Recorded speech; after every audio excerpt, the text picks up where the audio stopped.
It's hard for me to call Todd Monken a liar when, see, this is my issue. How can you lie about your opinion? If you don't think the guy's good, or you do, like, how can you lie about your opinion? That's my issue, is that when you call people liars, and it's like, Ken's lying. I'm like, not lying, it's my opinion.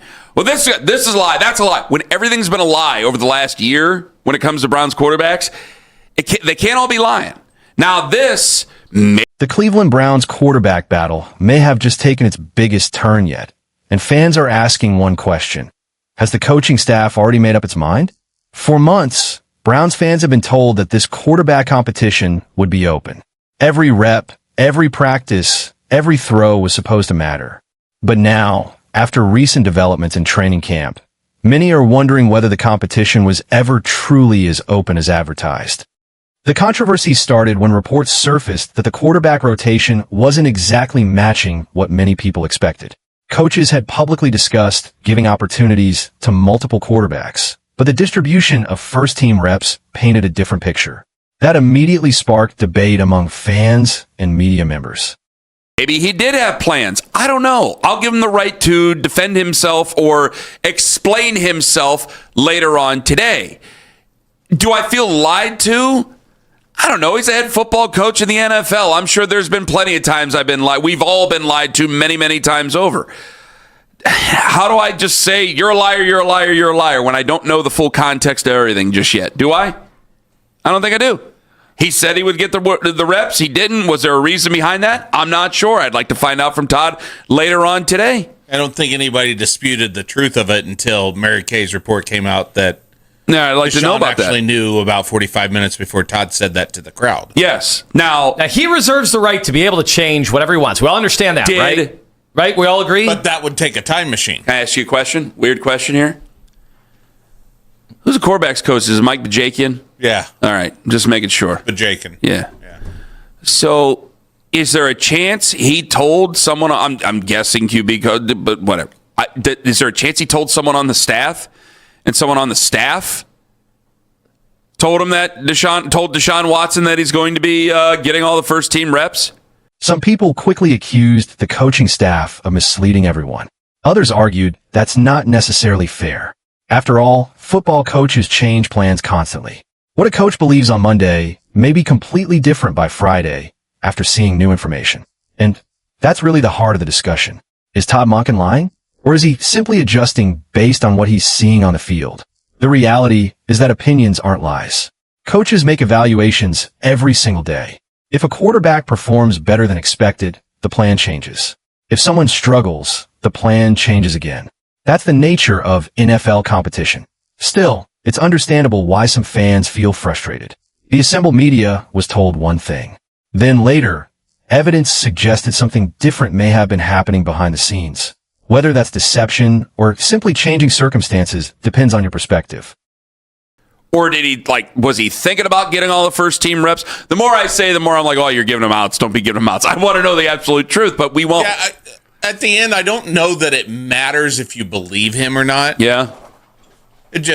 Or if you care if he lied or not. I think I should put it that way. I don't think it matters if you care or not, but I think we can all at least come to the same conclusion that the assembled media was told one thing, and then we found out later that the thing that they were told was not exactly what the quarterback, at least the one quarterback that ended up starting the day. Would love to know what Shedeur. But let's move beyond the controversy and focus on the bigger story. Who is actually winning the quarterback competition? That's where things get fascinating. Throughout camp, fans have been tracking every interception, every completion, every highlight throw, and every mistake. Social media has become flooded with quarterback charts, rep trackers, and daily rankings. The problem? Football isn't that simple. A quarterback can finish a practice without throwing an interception and still have a terrible day. Why? Because not every mistake shows up on a stat sheet. Maybe he held the ball too long. Maybe he missed the correct read. What his thoughts are on this. And of course, if he was available today, he would be asked about it. And you know how that goes. So I just want to know, if Deshaun Watson gets the starting job after all, can we officially be done with stupid quarterback trackers, or are we going to continue that into the future? No, I think you add to the stupid quarterback. No, hold on. Okay. Well, I thought that they were very important. it's one facet of the quarterback competition, right? Like I always used to say, like, Coach Riz has been on the air and has talked about context. Maybe he failed to get through his progression. Maybe he disrupted the timing of the play. Those mistakes don't appear in a simple quarterback tracker, but coaches see them immediately. That's why context matters. You can count interceptions all day long, but coaches evaluate far more than that. They evaluate decision-making. They evaluate timing. They evaluate leadership. They evaluate communication. They evaluate whether the quarterback is running the offense the way it's designed to be run. And that's where the Browns coaching staff faces a difficult challenge. Let's start with Deshaun Watson. Early in camp, many observers weren't impressed. There were reports of inconsistent throws. Some passes lacked accuracy. Some observers even described several throws as ducks floating through the air. And everybody has kind of used that as a buzzword, but like Deshaun Watson throwing bad interceptions and then seeing the tally, and then it matches the eye test. Like, these are terrible decisions. This is a bad pass. That one sailed on him. Okay, so that's an instance where the tracker matches. But if Shedeur's not throwing the ball when they want him to throw the ball, or just not getting rid of it on time, all right, he doesn't have an interception, but it's a bad rep. So is it as bad as an interception? I mean, it depends on the actual drill, right? It wasn't exactly the dominant performance many expected from a veteran quarterback trying to reclaim his starting role. But then something changed. Over the last several practices, Watson appeared more comfortable. The ball started coming out cleaner. The timing improved. The confidence seemed to return. Now, nobody is claiming he's suddenly returned to his Pro Bowl form. That would be an overreaction. These aren't regular season games. There isn't full defensive pressure. Not every practice is even conducted under game-like conditions. Still, observers noted a noticeable improvement. And that's important, because if Watson is trending upward at exactly the right time, that could heavily influence the coaching staff's final decision. Then there's Shedeur Sanders. Perhaps no quarterback in camp has generated more attention. Every throw seems to become a social media debate. Every highlight clip gets analyzed frame by frame. Every mistake becomes a headline. The expectations surrounding Sanders are enormous. Yet evaluating his performance hasn't been easy. There have been flashes depends on what you're trying to accomplish in the drill. Because we've seen him shut down drills early because he didn't like what was going on, or I should say periods early because he didn't like what was going on there. We've seen every pass. Told you exactly what he thought of both quarterbacks, but that's thanks to all the reporters that are there, mostly Cam Justice. I'll give it up. Give it to Cam. God damn it! I got water here, and I'm supposed to Cam Justice.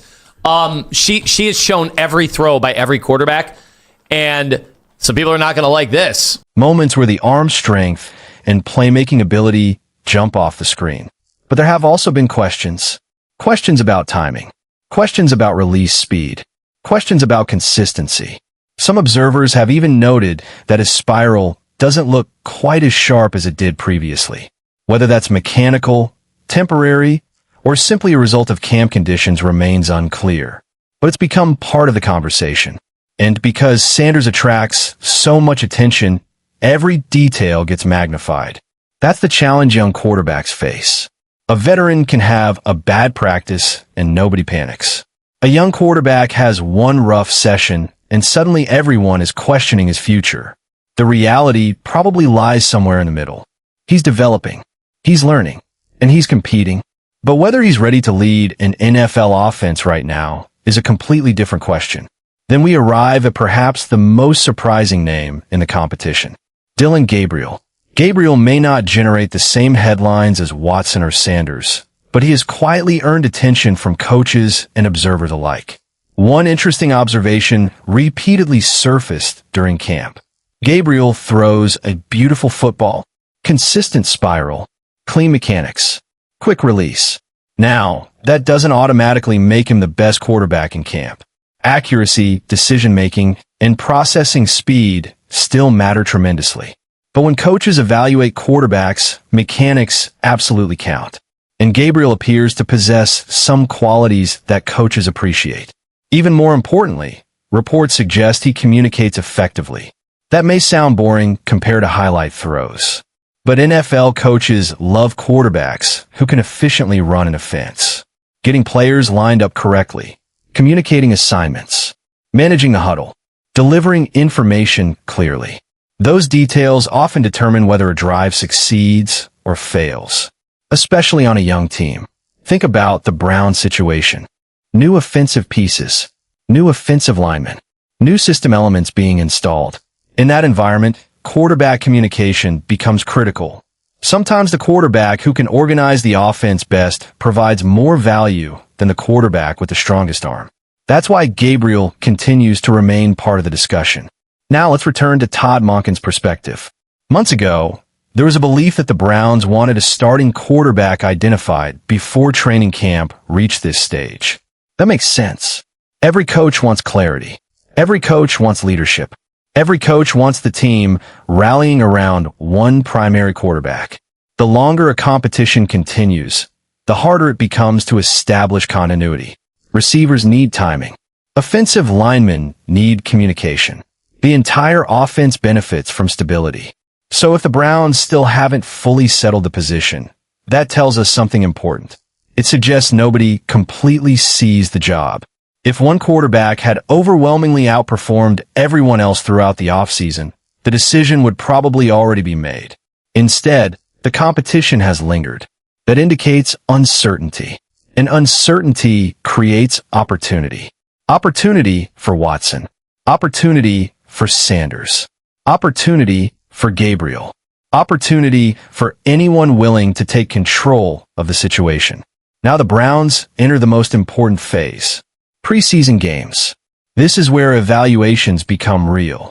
Practice performance matters, but game performance matters more.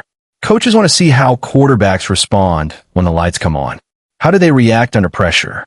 How do they handle mistakes? How do they command the offense? How do they perform when defensive players actually want to hit them? That's where answers begin to emerge. And if Watson starts the preseason opener, many people will interpret that as a significant sign. Not necessarily proof that he's won the job, but certainly evidence that he's leading the race. Of course, a bad performance could change everything. That's the beauty and cruelty of quarterback competitions. Momentum shifts quickly. One impressive drive changes narratives. One interception creates panic. One breakout game can completely alter the depth chart. That's why declaring a winner today feels premature. The Browns still need information. The coaches still need answers. And the quarterbacks still have opportunities. What we do know is this. The quarterback competition is more complicated than social media trackers suggest. It's more complicated than counting interceptions. It's more complicated than measuring arm strength. The Browns are evaluating everything. Leadership, communication, decision-making, consistency, preparation, execution, and ultimately, the quarterback who best combines those qualities will earn the job. Whether that's Deshaun Watson, whether that's Shedeur Sanders, whether that's Dillon Gabriel, or whether another surprise emerges entirely. The coming weeks will determine the future of the Browns offense. And if there's one lesson from this entire debate, it's that context matters. A lot more than most people realize. Because sometimes the quarterback who wins practice isn't the quarterback who wins the job. And sometimes the story everyone thinks they know isn't the real story at all. That's what makes this Browns quarterback battle one of the most fascinating storylines in the NFL right now.